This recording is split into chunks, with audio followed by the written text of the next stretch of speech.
في الحر الشديد اللي احنا فيه ده، احنا في العرق مش بنفقد بس ميه، احنا كمان بنفقد صوديوم وكلورايد وبوتاسيوم ومغنيسيوم وكميه بسيطه كالسيوم.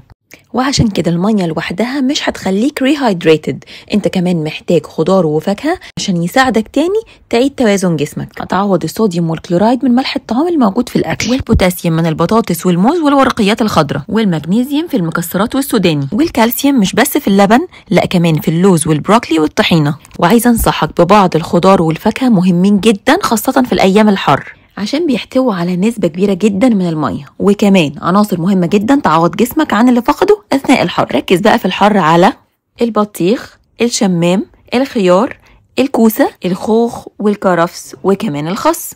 طبعا مش معنى كلامي أبدا إن انت تفرط في استخدام الفاكهة، خد بالك من النقطة دي كويس جدا. اكتب لي بقى في الكومنتس ايه أكتر فاكهة أو خضار بتحس إن هو بيفرق معاك كتير في الجو الحر.